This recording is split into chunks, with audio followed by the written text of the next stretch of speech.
1 year. 1 year. Oh, goodness. So when they come to you and talk about big spenders, let them know. Yes, ladies and gentlemen, that is the President of the United States screaming and yelling. Not really sure why he thinks that's a thing, but he does.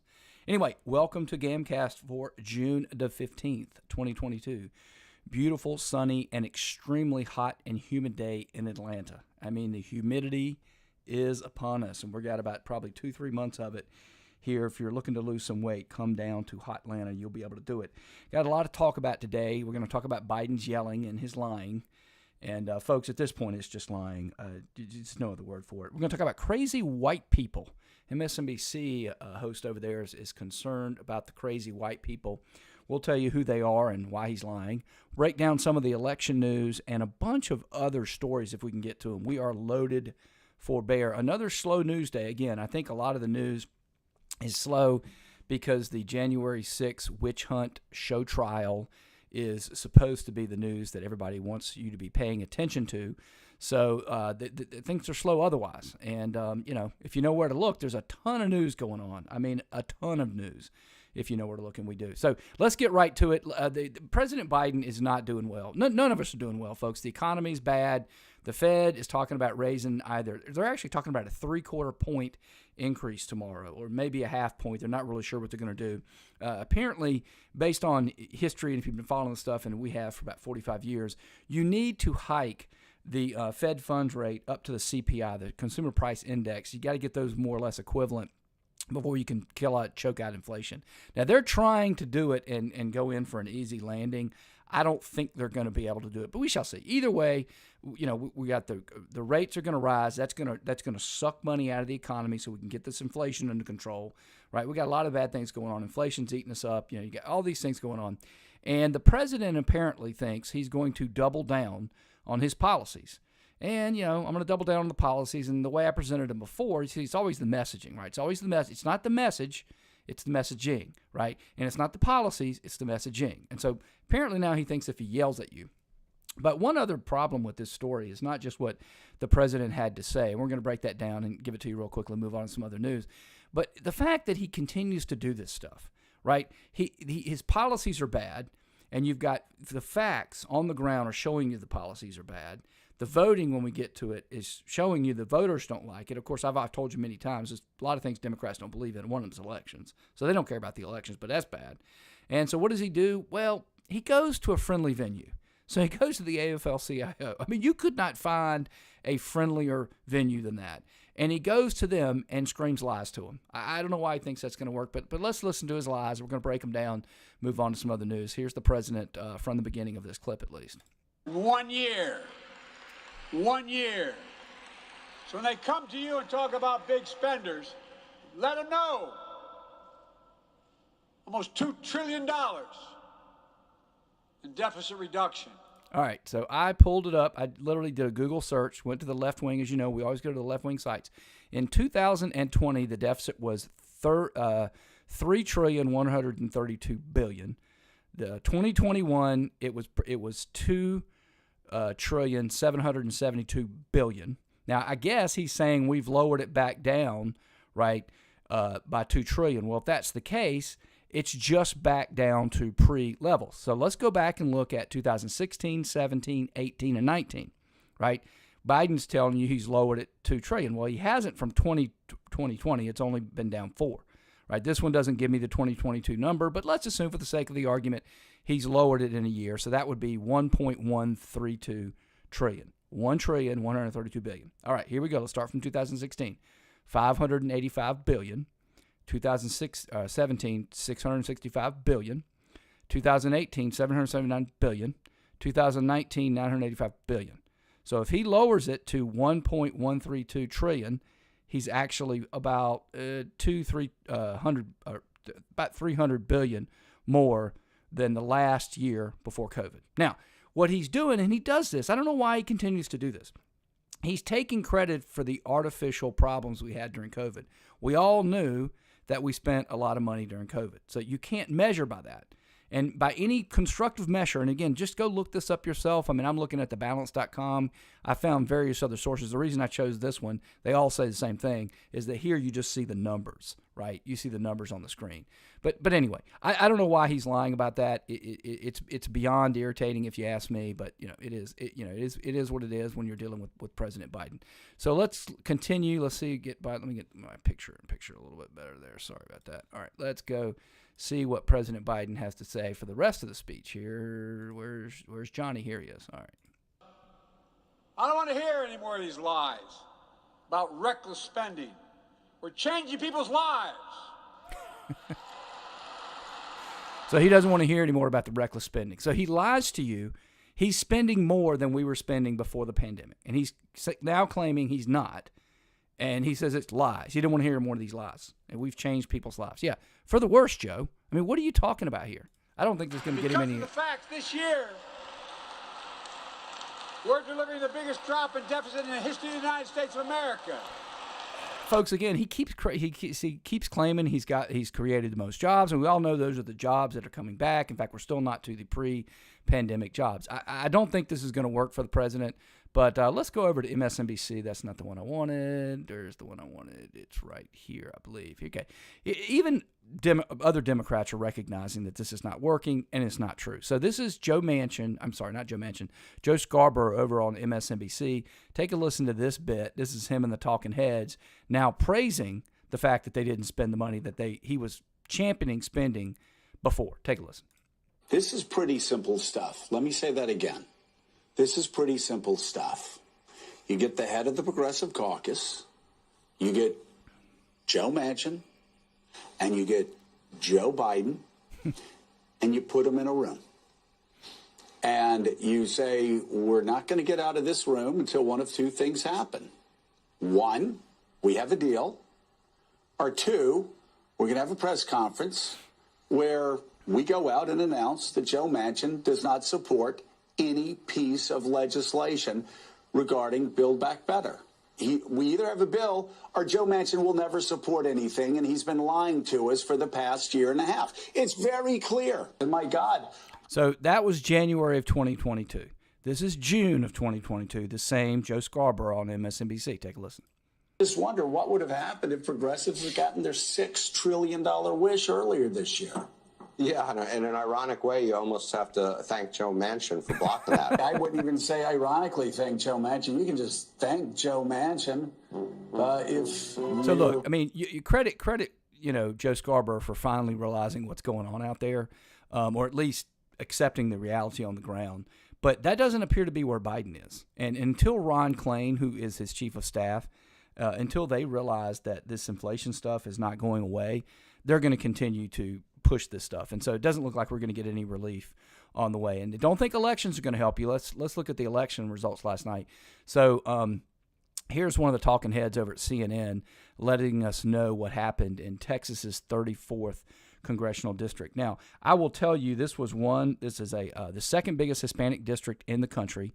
It has been moving, to be fair, it has been trending, as you're going to hear in this bit in a moment, it has been trending more Republican. It's never voted for Republican, but it has been trending towards Republicans. Now, the Democrats, when the Texas got redistricted, this district will go probably back to the Democrats in November because they've added a lot more Democrats to it. Right? They saw that it was trending, and then they moved it and made it a little bit more Democrat. But anyway, there was a Republican woman running. She won last night, and take a listen to their analysis, and I'll come back and correct it a little bit. It's a little off, but it's close enough. This speaks to a story we've been talking about since the 2020 election, specifically along the border, the Rio Grande Valley, South Texas. We have seen county after county, whether it's in this district or some of the districts to the west of it, where voters have moved 10, 20, 30, 40 points away from the Democrats and toward the Republicans. This district that Mayra Flores won last night,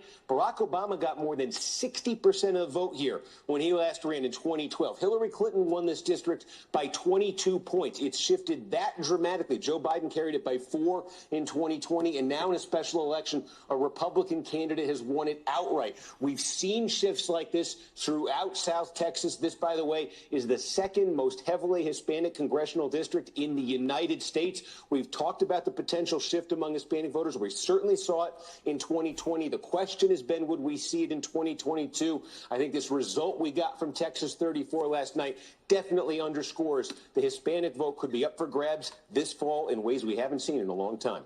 Now, that should scare Democrats. I mean, if you hear that, and I'm going to tell you why it's even worse than what he said there, but, you know, that should scare Democrats. It really should, that these policies that they're enacting, a lot of this social stuff is not popular with the Hispanic population, right? And this is bad news for them. So we'll see what happens. I mean, it's just odd that while Biden is out there screaming and yelling and lying, right, and doubling down on stupid policies, the election results out there, and then this was not a primary vote, folks.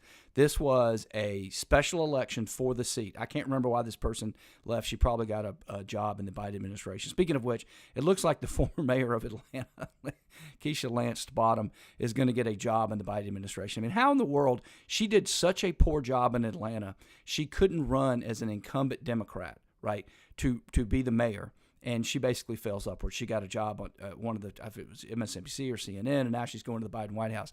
And it's interesting because what the Democrats have successfully done is they've created this little ecosystem where you never fail. Pete Buttigieg was a failed mayor of South Bend, and then he gets a job in the Biden administration after he runs for president. Kamala Harris was a failed Democrat presidential candidate.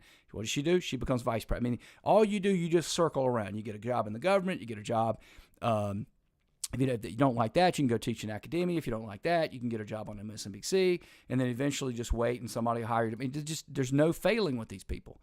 And again, we talked about it a couple of days ago with diversity hire Jim Corinne Pierre at the White House. These people are just incompetent. It's not good. But let me tell you more about this Flores thing. So I went and looked at the numbers. So again, he's right. So Biden won that seat, carried that district by 4 points in 2020. Today, she won it by 7.7%. That is an 11.7% shift.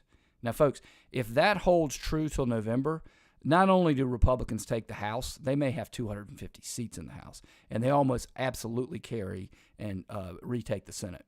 I mean, these are big-time major league problems for the Democrats. I don't know how in the world they don't see this coming down the pike. I mean, this is literally as a freight train barreling around top of it, and they don't seem to see it. Now, there's a couple ways that this could play out. I'm not sure which it is, honestly, but they may have a crisis somewhere that they're going to throw in there like COVID and just completely change the rules, right? They may think in some places, I mean, again, this is Texas, so they haven't been able to rig the voting rules the way they have in other places, and maybe they're thinking they're going to do that. Or it could well be they go, yeah, it's no big deal. We ran so much garbage policy. And again, you understand when they pass these laws, these things, like if they get any of Build Back Better, where they have the right to monitor your bank account, they never take it back. You never get more rights. You only lose rights. So it could be that they've enacted so many measures. Some of these bills that they get through, like for example, if they get you understand, if they get the gun legislation through, let's say they get this, whatever this compromised gun garbage is, it won't just be about the guns. Right? They'll have all kinds of other things stuck in there that favor Democrats in the future. So they may feel like, it's no big deal. We won't have the House for a couple years, maybe 4 years, maybe 6. No big deal. But when we get back, it'll move our way, and when we get sooner or later, we'll be back in power, and then we'll just corrupt it again. And so that's probably what they're thinking. I don't know if it's either number 1, number 2, number 3. I'm not sure which. But what they're going to run on, it looks like, and this would be the case of number 3, voting for the long term. So I've told you a lot of times, what they're trying to do is create a voter base that is so emotionalized, so irrational, so incapable of engaging in debate that they just vote Democrat no matter how bad it is. No matter how bad inflation is, no, it's price gouging. No matter how bad the immigration problem is, it's Republicans are mean-spirited. And you can't engage with these people. That's where they're moving to try and get. And so this was a great one. This is, I think his name is Jonathan Capehart. I'm not really sure. But this guy has one of these shows on MSNBC, and this caught my eye yesterday. I want you to listen to this. And again, this is Democrat messaging. And this is, they didn't just get this black guy and tell him to talk like this. He gets rewarded for talking like this. This is what they want to hear. Okay, and their audience is mostly white liberals, and this is what they want to hear. Take a listen. Black people are not afraid of white people. We're afraid of crazy white people. Now, let me try to explain. Things felt so dicey during the Trump years, I have joked that my husband and I might have to reenact that scene from The Sound of Music and flee the country. That alarming report from the... Now, okay, folks, do you remember the Trump years? I mean, all of us are like older than, 6, so we remember the Trump years. I don't recall any hunting of black, or he said husbands, I'm assuming he's gay. I don't recall any of that. What's he talking about? Fantasyland. And then he quotes the Southern Population Leadership Council. It's a scam. I mean, all those people do is, here's the way they make money, and they make a lot of money. They go to you and they say, hey, we're going to give you a rating and say you're racist unless you donate to us. Oh, you can't donate? Oh, you can only donate $100,000? Oh, our minimum to get bought off is $5 million. So anytime anybody quotes the Southern Poverty Leadership Council, no, it's a group that basically charges you with racism in a baseless manner unless you give them donations. So I don't care what they have to say. But anyway, let's go ahead and see what they had to say, and then I'm going to easily debunk it with people on the left real quickly. But you'll see why that's important in a moment. Poverty Law Center that we talked about last week shows that my Operation Von Trapp might need to go live. The ranks of, quote, crazy white people appear to be growing. Crazy, of course, is not a clinical diagnosis. I'm defining crazy as anyone who believes any aspect of the racist Great Replacement conspiracy. This is the noxious idea that liberals are deliberately replacing white people with non-whites and immigrants. It's what allegedly drove an 18-year-old man to target black people in Buffalo, killing 10 and wounding 3. According to the SPLC poll, nearly... All right, before we get that, now this is the racist, noxious replacement theory. Anybody that believes it's a crazy white person. Okay, well, let's see who believes it. Here we go. This is a montage from just a few years ago. Everybody here is left-leaning. Everybody here is a Democrat. Take a listen. It's harder and harder to ignore that the echoes of replacement theory and other racially motivated views are increasingly coming out into the open. In a few years, we're going to be a majority brown country. White people will not be the majority in the country anymore. This will be the first generation CNN. ever in American history in which whites will be a minority of the generation at some point. As of 2007, MSNBC. every year, babies being born in this country, whites now are the minority. In 2044, everyone is going to be a minority. As the demographics change, Stephen Colbert. As white people become the minority in the country, which is coming. Demographics is Joe destiny. Scarborough, MSNBC. Demographics is destiny. Demographics is destiny, right? The country is changing. I've been saying it here. Other people have been saying it here for years now, even before Donald Trump. The demographics is destiny. The white population is declining for the first time in history in America, while the number of multiracial Americans... Okay, you get the idea. I'm not going to keep playing it, but you get the idea. So they're the ones that are talking about replacement theory. That's it right there. Demographics is destiny. We talk about it all the time. We used to quote, we haven't done Roy Teixeira in a while. He's our favorite pollster, Democrat pollster, who's basically like, hey, guys, yeah, demographics was destiny, unless y'all people go crazy. I didn't say go crazy. I said just sit back and let the country become...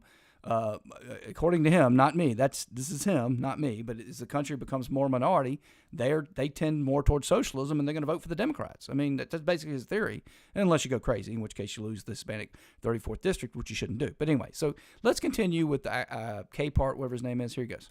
7 in 10 Republicans surveyed agreed to at least some extent that demographic changes in the United States are deliberately driven by liberal and progressive politicians attempting to gain political power by replacing more conservative white voters.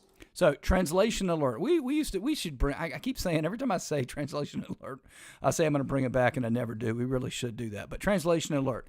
7 in 10 Republicans believe that which you leftists, you fascists have been telling us. We believe it. We believe that you believe that as the country gets more minority, right, demographics is destiny, they're going to vote for you. Oh, we believe that. We believe what you told us. And now, again, this is how it always happens, folks. They do it, right? We react to it, and then they relabel it and double down. So now, believing what they told you isn't just believing in replacement theory, which is noxious and evil, right? They're the ones that said it, by the way. But now you're crazy if you believe that. 7 in 10 Republicans. What's wrong with those other 3 Republicans? I don't get it. But anyway, I'm not going to give this guy any more of a platform. But it really is sort of obnoxious. And so another story out there that caught my eye today has to do with voting. I thought it was kind of interesting. So this is from the Boston Globe. Somehow the Boston Globe is obviously it's a left-wing publication. It's a mainstream publication, but somehow it's not behind a paywall. You know, have you noticed this? I've noticed this recently since I've been doing this podcast or live stream, whichever, is that when I go and I look for things, more often than not, left-wing sites are behind paywalls. Now, we've been able to get around some of them through the generosity of some of our listeners, but mostly you can't. And one thing that's occurred to me on this, and believe me, if they get their way, it'll be this way.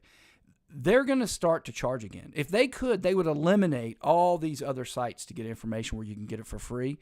It would make you pay to be propagandized. That's their belief system. Now, the reason that they have to be behind a pay site is because that's the only way they can make money, right? If they just had to have advertisers go, no one's going to pay them because they don't get enough clicks. That's why they got to charge for it to deliver propaganda. But anyway, so the Boston Globe, pandemic voting reforms are here to stay. And that's why I caught my eye, because I thought, wait a minute. Yeah, that's a good way to put it that way. We enacted reforms during a pandemic, during an emergency, right? Now, that should tell any rational person, well, that was a change you did during an emergency. You didn't use the normal procedures. Why should you keep emergency procedures when there's no emergency? Let's read a little bit. In November of 2020, a record 76% of Massachusetts voters cast an election ballot in the midst of a pandemic. 2/3 of those votes were cast by mail or at early voting sites. The big lie of voter fraud being probed in Washington these days never raised its ugly head, well, except in the imagination of one Republican candidate for governor. But all those reforms that made it easier, safer, and more accessible for so many Massachusetts residents were only temporary emergency measures with an expiration date now gone by. This week, the state is poised to enter the world of the 21st century voting for good with the final passage of the Votes Act, an act fostering voter opportunities, trust, equity, and security. So this is the way they always do it. It is the typical manner for Democrats to do this. And this is how they do it, folks. They start out with something, right? And then in an emergency, they get it done. Once you now are used to it, if you try to scale it back, they call you racist. And I want y'all to say this propaganda that's coming here from the Boston Globe, there is no way you are making it safer, right? But if you go back and made it easier, safer, and more accessible. Now, it may be easier and it may be more accessible, okay? We're all speak the same English language here, but it is not safer. Everybody in human history, we played Bill Barr yesterday talking about how everybody knows vote by mail is the least secure. That's why we don't do it. Even in Europe, folk, those crazy Europeans that have an election day where you're giving off work to go vote, they don't allow mail-in voting. Nobody allows mail-in voting. You've seen story after story after story of people where they have mail-in voting. I can't experience this because we don't have mail-in voting in Georgia, right? But if you do, several people get ballots. And it's astounding to me that to this day, no one has looked into these and determined whether any of these ballots got cast. But I understand that if you get a ballot, there's nothing that prevents you from, putting it in the mail. Anyway, so then they go down later, right? And they talk about they've made these policies the norm going forward. And so that's how they get their policies enacted. First, they have an emergency. Because it's an emergency, you don't follow the typical norms. And now we've got voting procedures that are going to favor Democrats. And this is how they're going to eventually take over things and run things the way they want to run them. And again, if you get to a point where, folks, you can't reason with these people.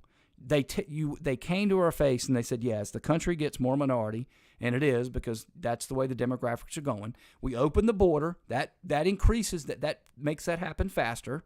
Okay, so we got that. Now we're making it easier for our people to vote and cheat, which we all know that's what they're doing. And I don't know how many thousands of votes it gives them. Let's say it gives them 1 or 2%. Again, they've probably already got 40% of the population that believe. I mean, literally, Congress is set to pass another price gouging act.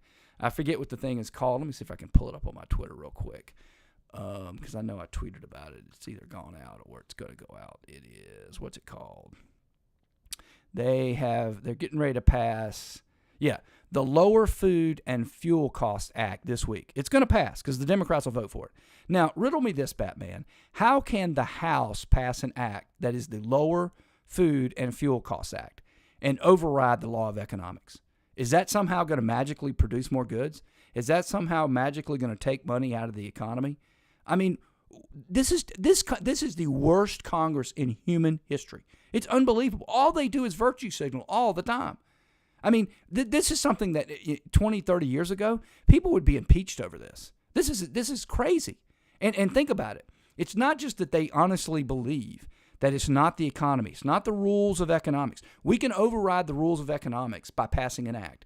But they are teaching millions upon millions of young people that somehow the prices are the result of gouging. Now, again, you don't need to be able to reason to go, but wait a minute.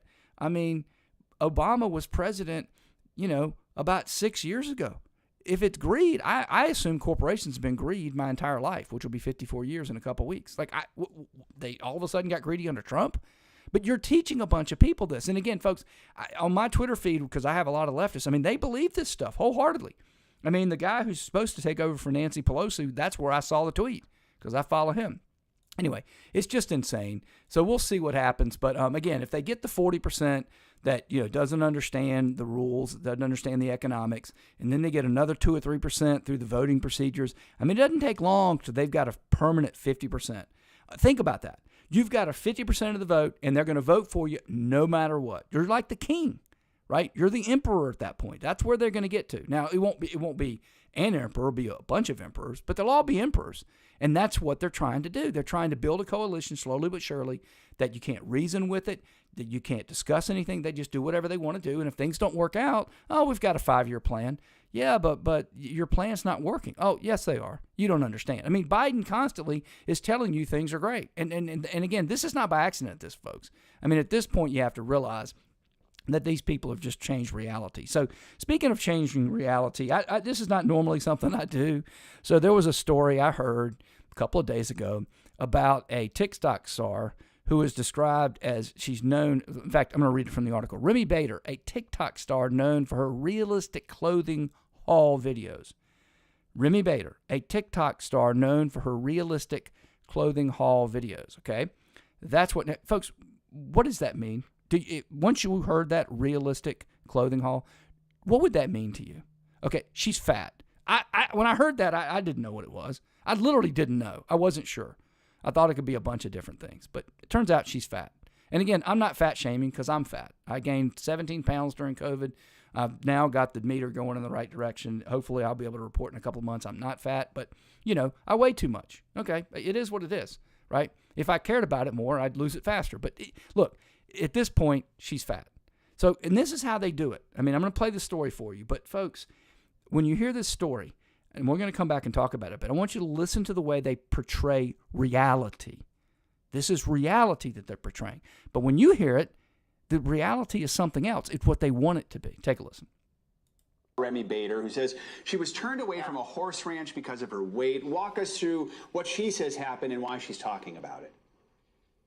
Yeah, so Remy Bader is a TikTok star. She's known for her realistic clothing hauls, which shows what, clothing looks like on a plus-size body. Now, Remy was in the Hamptons on a... Okay, so it's a plus-size body. Again, folks, continue. Trip with a brand, Hampton Water Wine. And while she was on this trip, they attended a ranch. And at the ranch, Remy says she was turned away from riding horses due to her weight. Now, she did say that she wished that there was signage or information saying, something to the effect of like, if you're a certain weight, you won't be able to ride, certain horses. However, that wasn't really the issue. She said what happened is the owners laughed at her, made fun of her, and then later. So I'm going to get to, before we get to later. So again, that wasn't the issue. Yes, it was the issue. That's the only issue. We're done here. They have a limit of 250. Okay? And you can't ride a horse or a certain type of horse. Okay? And so I think right now I weigh 227 pounds on the nose this morning.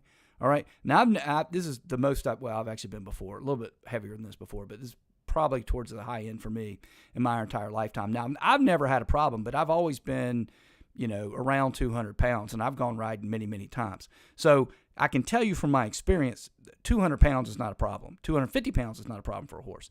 So in all likelihood, they probably also, if she did any real reporting, they probably were like, ma'am, you're going to need to ride the bigger horse. You can't ride the smaller pony horse.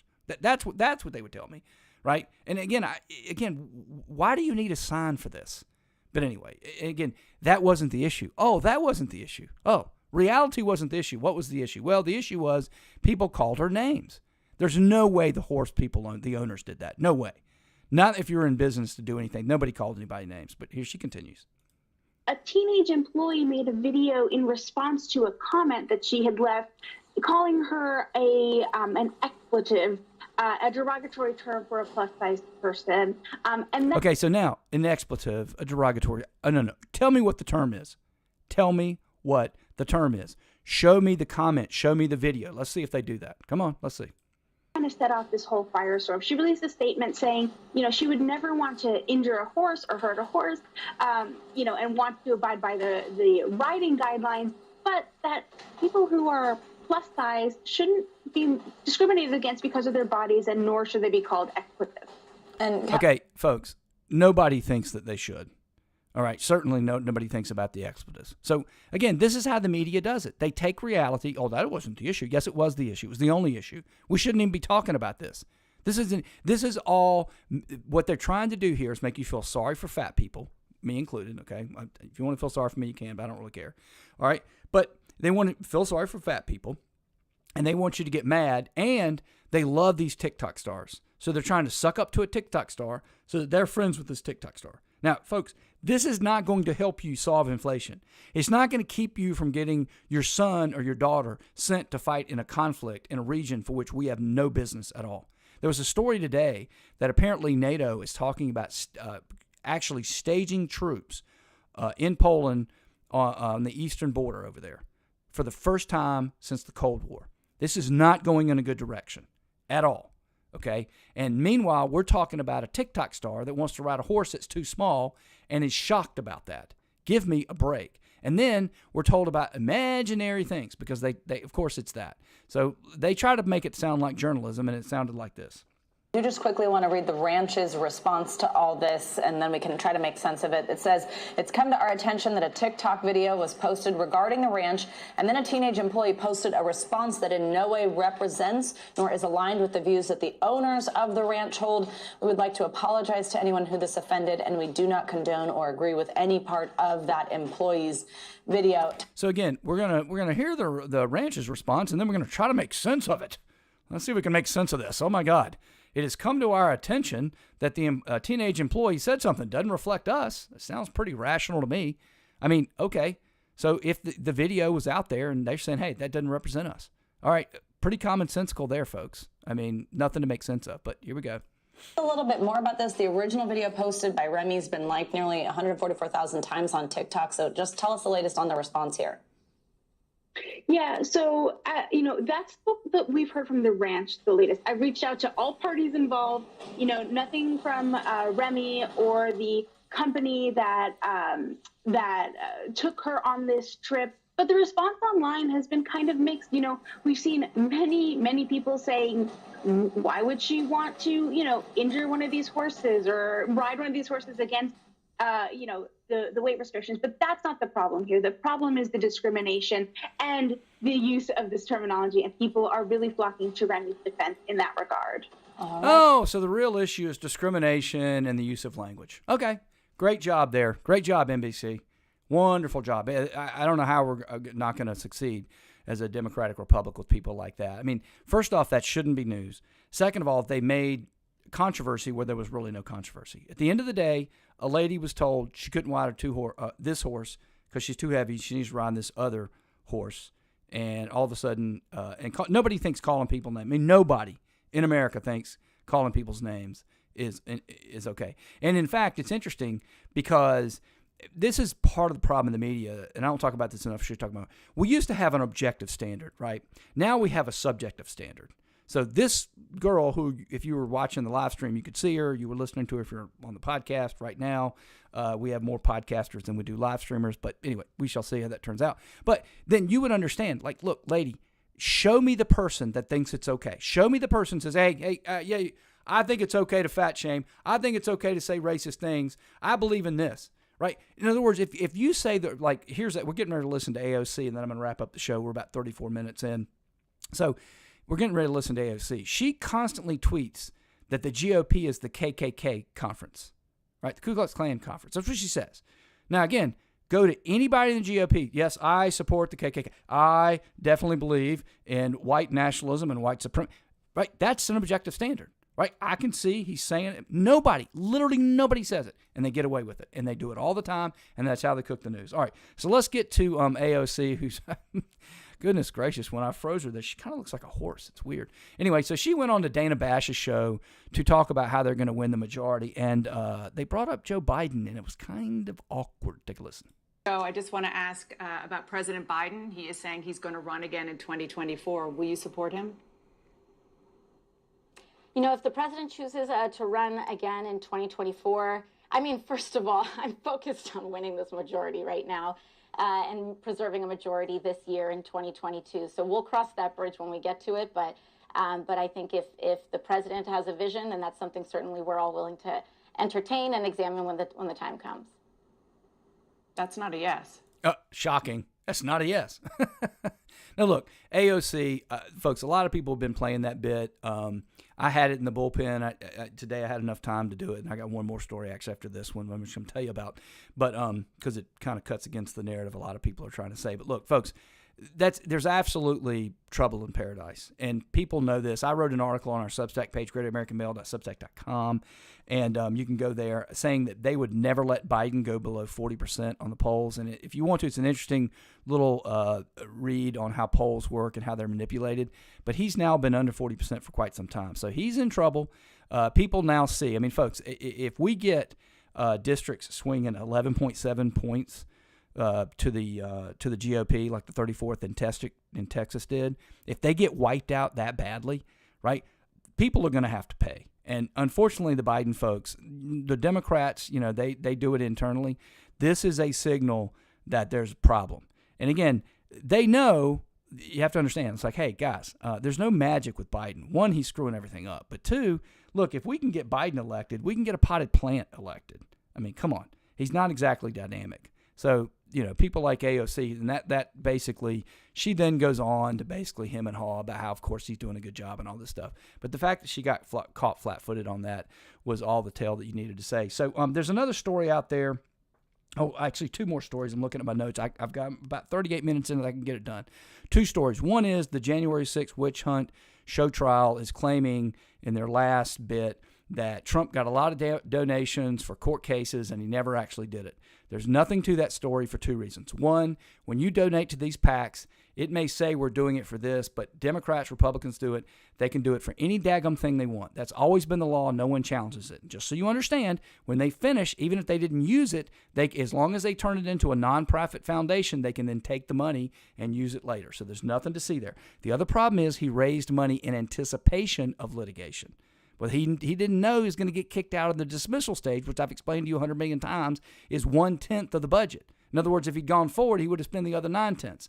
Nothing to see there. The other story that I've looked, and I don't think there's anything to see there, is Barack Obama apparently has installed a 2,500 gallon propane tank on his property. Apparently the thing is massive and huge and all this stuff. And there are a lot of people are going after Obama for using fossil fuels and whatnot. And look, there's nothing to see that. If these people are hypocrites, they've been hypocrites. We know that.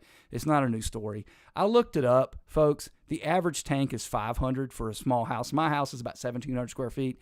He's got a mansion.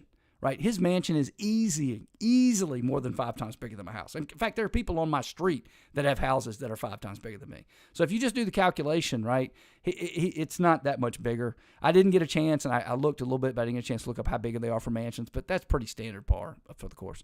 So again, you know me, I believe in being fair. Right, I don't need agreement. I just need clarity. There's nothing to see there. Okay, we didn't already know. So anyway, you are now all caught up to date on the news of the day.